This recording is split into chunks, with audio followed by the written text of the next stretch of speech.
18-year-old Hannah Elizabeth Graham was in her second year of college at the University of Virginia, out for the evening at Charlottesville's downtown pedestrian mall, meeting friends and having drinks, a night any college student would look forward to. But Hannah ended up heavily intoxicated and all alone, that is, until she met a man.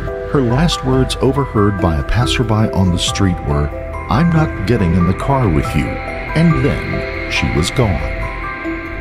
No trace of Hannah has been found since she disappeared in the early hours of Saturday, September the 13th, now more than 3 weeks ago. Somebody listening to me today either knows where Hannah is or knows someone who has that information. Please, please, please help end this nightmare for all of us. Please help us to bring Hannah home. Thank you. Before we begin, we would like to send our deepest sympathies to the loved ones of Hannah Graham and Morgan Dana Harrington, who fell victim to the abominable acts described in this case.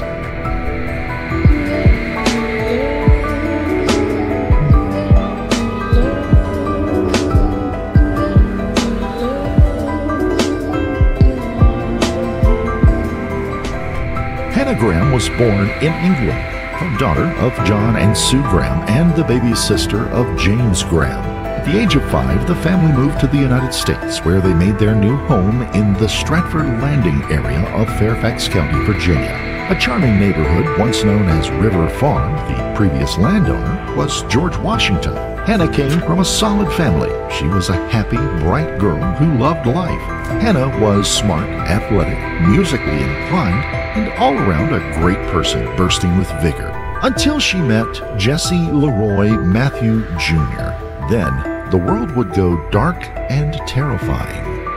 In every photo of Hannah Graham, she's always smiling. From childhood to her teenage years, she was full of life. She emitted positivity and enthusiasm and an energy that would light up a room.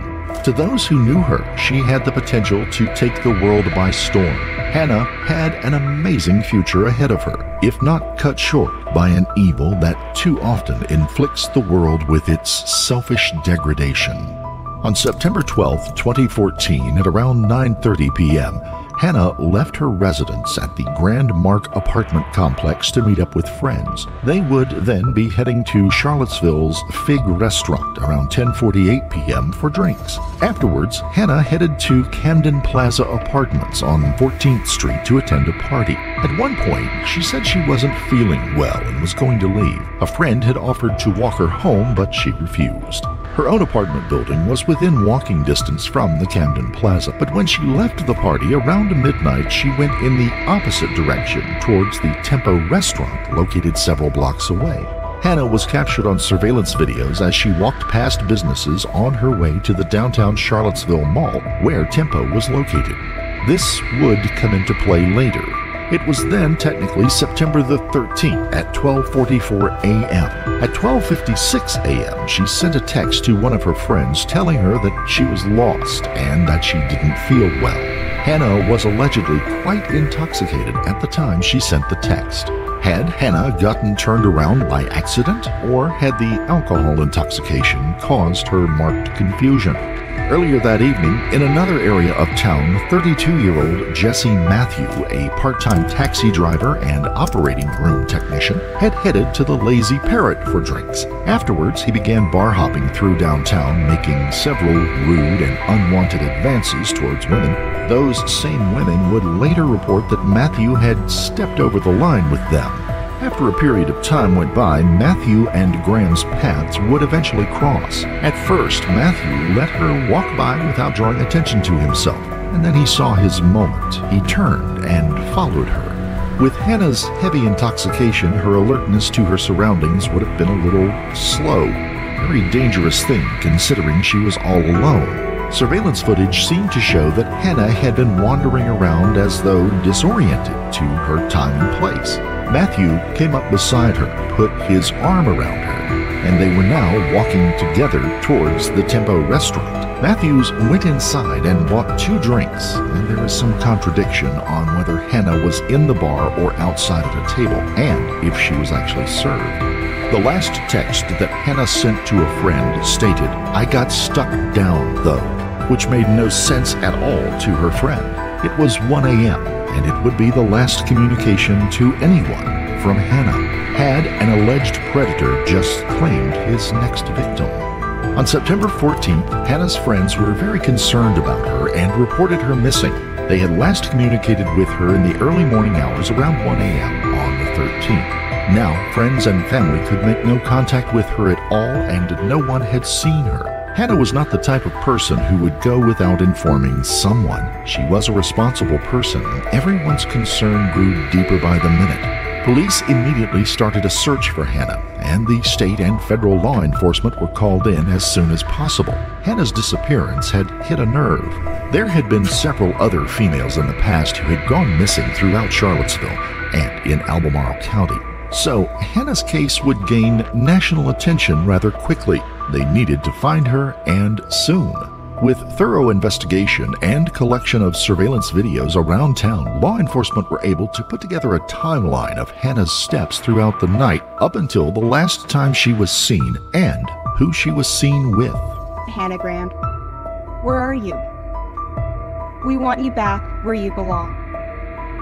We love you more than you know, and we cannot wait to see you soon. Sending our infinite love, Lonnie, Katie, and your UVA family. So did you know Hannah? Were you friends with her?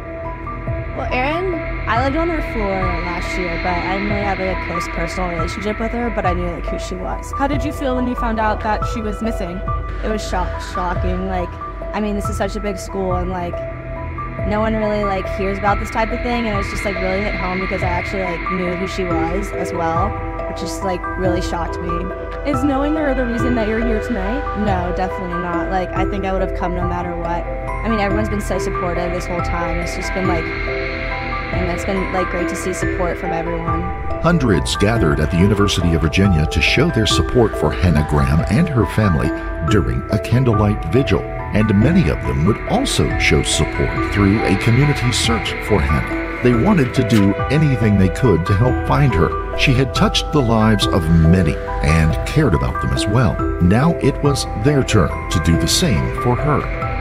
Jesse Leroy Matthew Jr., known to others as LJ, was raised in poverty, bullied at school, had an issue with stuttering and learning disabilities. Yet he grew up and persevered through every tough turn and earned a full football scholarship to Liberty University. But there was allegedly a dark side to Matthew.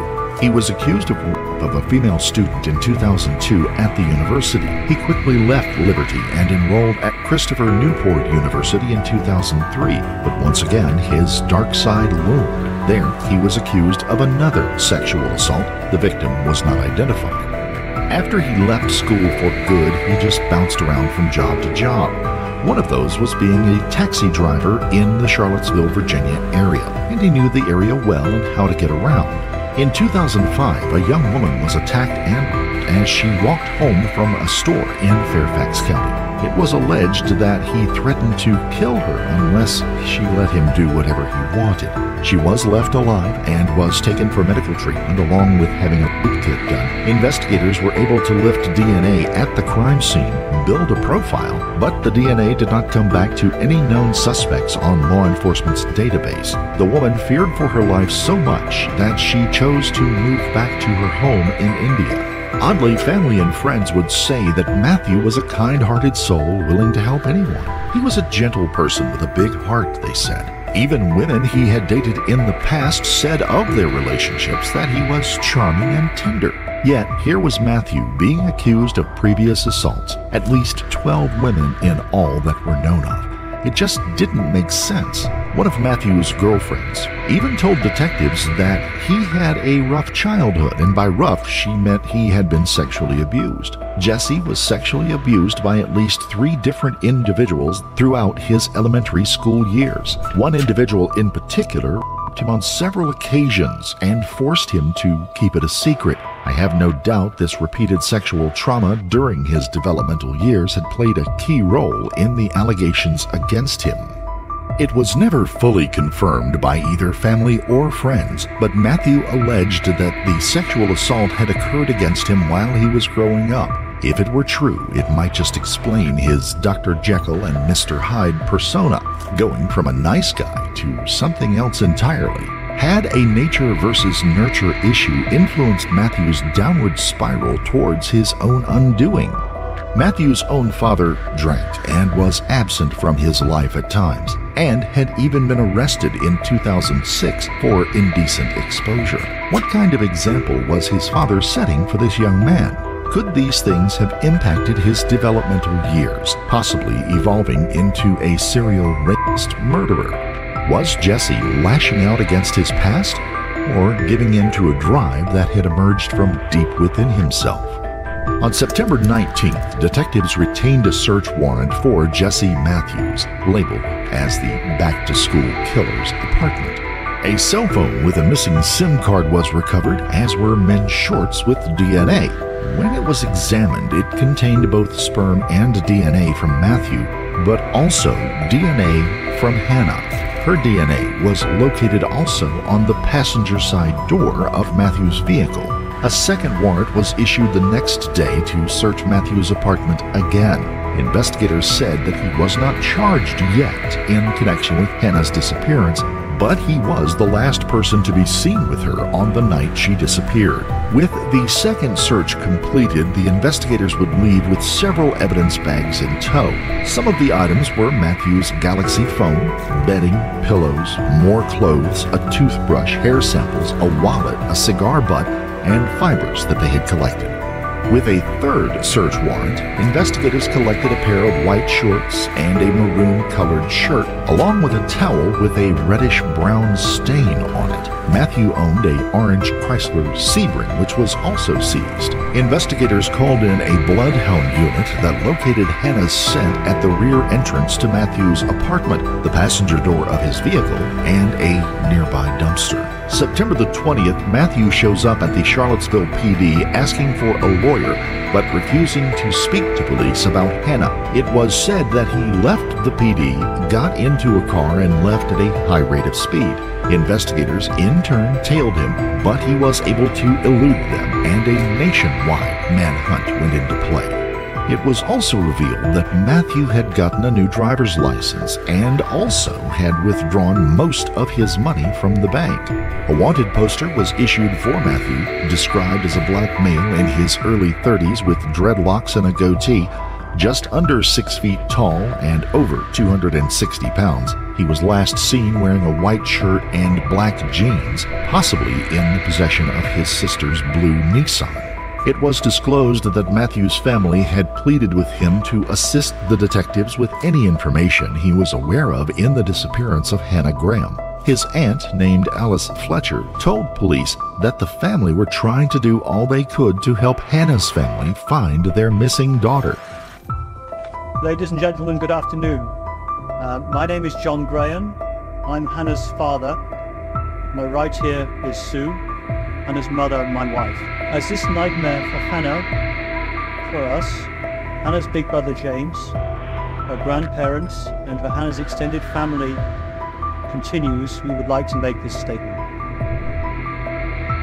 We have been utterly overwhelmed this week by the generosity spirit of everybody we have met, and many more besides whom we've been unable to meet. We understand that over 1,000 volunteers have been out home in Charlottesville looking for our girl, yesterday and today. Similar number of wonderful people are out, today searching. Sue and I were out searching yesterday. So were some of our work colleagues, our friends, our neighbours from our home. Hannah's friends from softball, Hannah's friends from the high school team, and many others. But the effort is much wider. Members of the Charlottesville community have turned out in force to help. Armies of Hannah's university friends have been helping.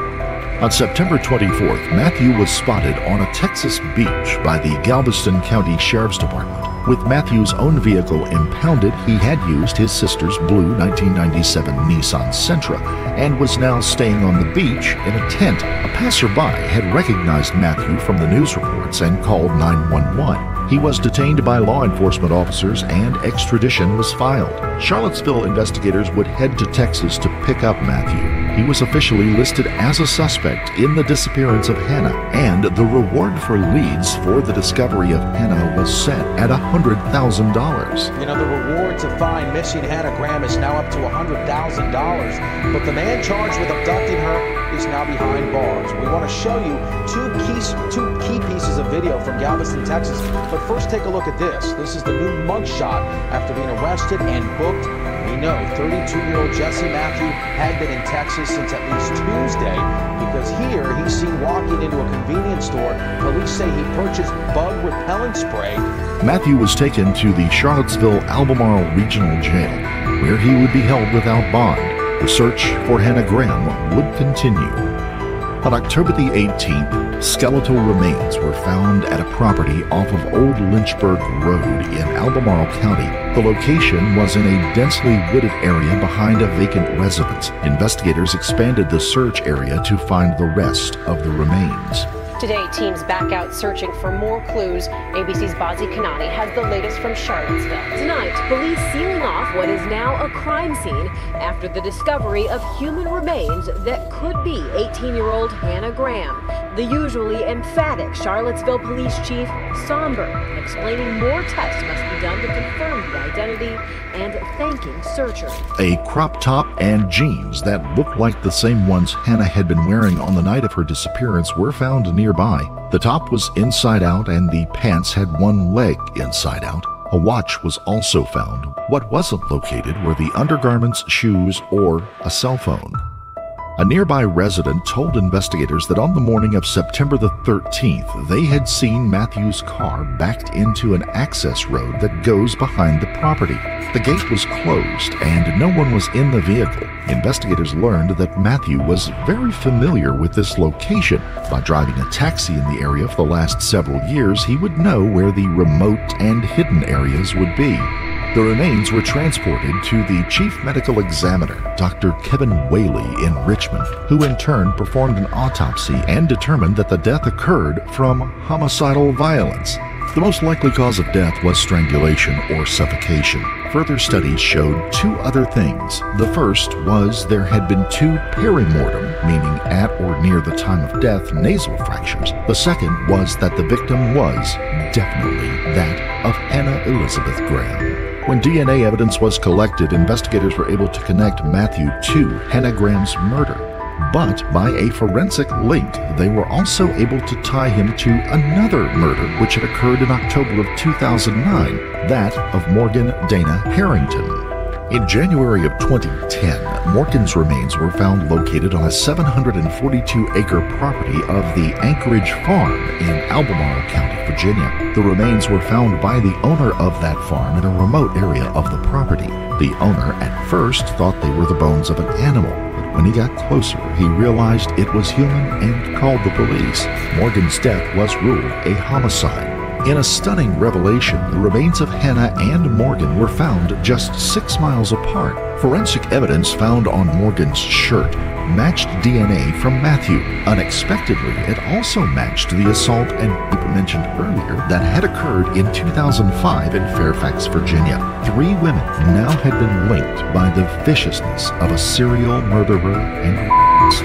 Again, concerning the possibility of Jesse Matthew and his past, how did this person become a serial murderer? The answer lies in the development of the individual from birth to adulthood. Specifically, the behavior a person displays is influenced by life experiences as well as certain biological factors. Serial murderers, just like all human beings, are a product of their heredity, their upbringing, and the choices they make throughout their development.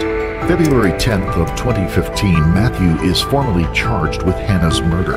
The charge would be first-degree murder and abduction of the victim with the intent to defile. Prosecutors would seek the death penalty for Jesse Matthew. Matthew's defense lawyer submitted a plea deal in exchange for Matthew admitting to the murders of both Hannah Graham and Morgan Harrington. The young women's family met to discuss the plea deal. When they learned of what it would be, they would not accept it. It was only for 25 years in prison for the murders he had committed and the hurt and damage done to the families. On March the 2nd, 2016, Matthew entered another plea deal. He would confess to the murders of Hannah Graham and Morgan Harrington in exchange for removing the death penalty from the table. Matthew's family asked the judge for leniency. More than 6 years after Virginia Tech student Morgan Harrington was found murdered not far from where we're standing tonight, Jesse Matthew has now confessed to the crime. He also confessed today to killing Hannah Graham more than 5 years later in 2014. Now, by signing that plea agreement to both their murders, both their abductions, he has avoided the death penalty. The trial of Jesse Matthew was just under 3 days due to the plea deal. Matthew was sentenced to life with the conditions of no early release, no possibility of geriatric release, and he would not be eligible for parole. Matthew will be serving 4 life sentences consecutively. He was also indicted for the assault and rape in Fairfax County in 2005. Today, Jesse Matthew Jr. pled guilty to the first-degree murder of Hannah Graham, guilty to the abduction with intent to defile Hannah Graham, guilty to the first-degree murder of Morgan Harrington, and guilty to the abduction with intent to defile Morgan Harrington. Matthew will serve the maximum penalty for each of these offenses, 4 additional consecutive life terms. He has waived his right to appeal or withdraw his plea, and waived any right to petition for early release, conditional release, geriatric release, or any type of parole. In exchange, the Commonwealth null pros a capital murder charge against him. However, the Commonwealth reserves the right to re-indict this charge without time limitation should the terms of this plea be violated. This agreement serves the interests of justice.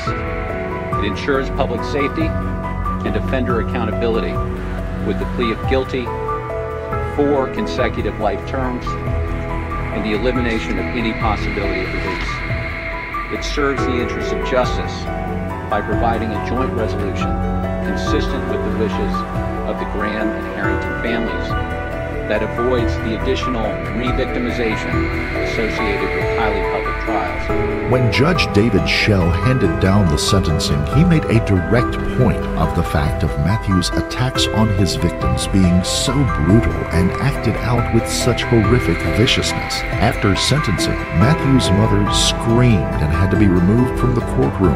Matthew himself had listened intently throughout the trial, spoke softly to his attorney, and showed little emotion from the beginning of the trial to sentencing. He also requested his attorney apologize to the families of the victims for him. Matthew wanted them to know that he was terribly sorry for everything he had done and the pain he had put them through. I'd like to make it very clear that Mr. Tracy did consult us as the plea agreement was negotiated, and the agreement concluded today has our full support. Our overriding priority was that Matthew will never be able again to inflict his depravity on young women. The agreement meets this objective, which we regard as a public safety imperative.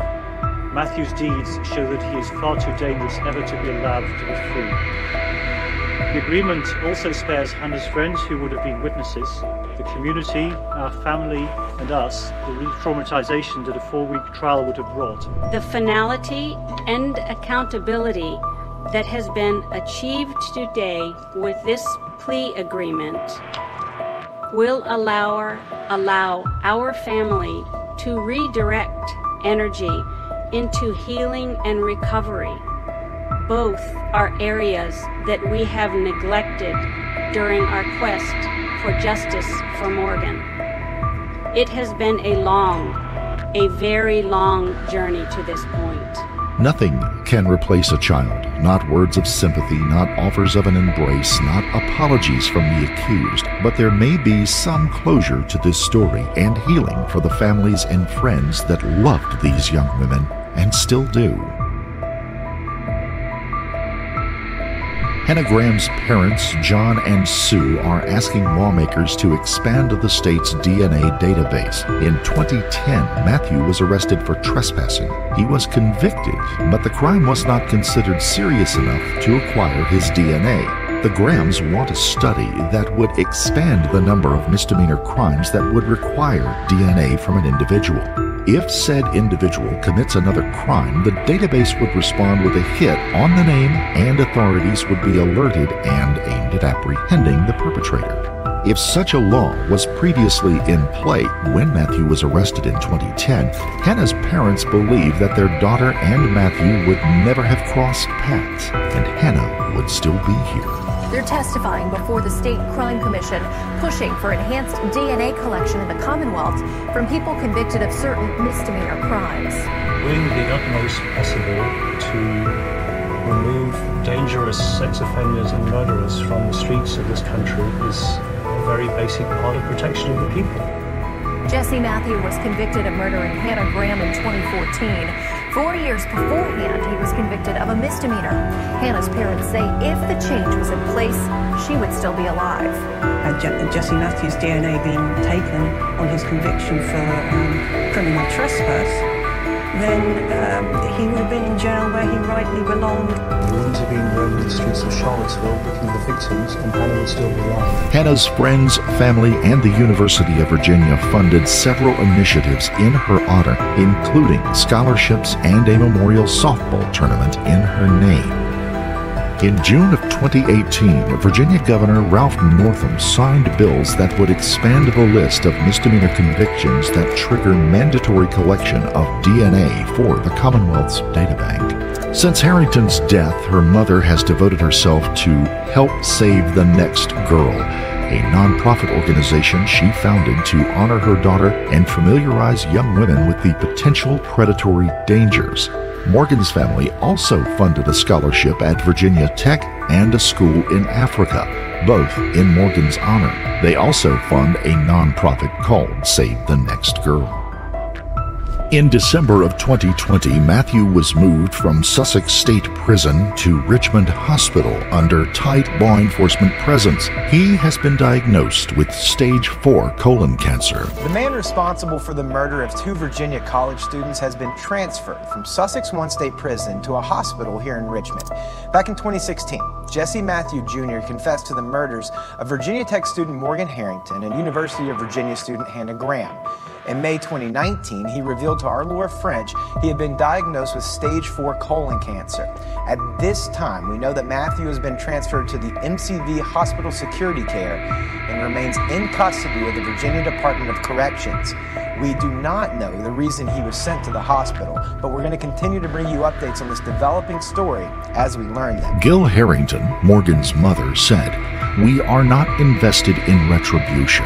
Though I do appreciate updates on the status of Jesse Matthew, we are not interested in learning about his inevitable demise. We are not invested in retribution. What we wanted was to have Jesse Matthew, the back-to-school killer, stopped. This has been accomplished. His horrific crime spree is over." As of December 2022, Jesse Matthew was still alive. No further information on his health is available at this time. Concerning Matthew and his horrific acts, society often wonders how such depravity can occur.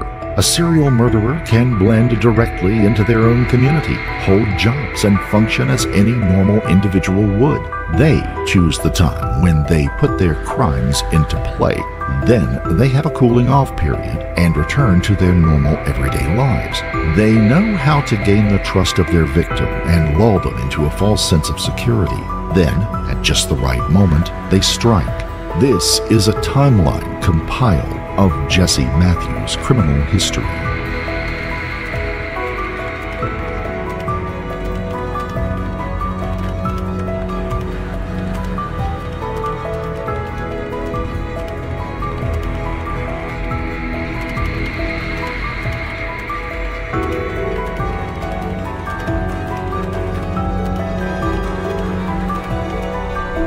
And lastly, food for thought. Had Jesse Matthew not been caught, would these other cases eventually be linked to him? Or would more names and dates be added to the list?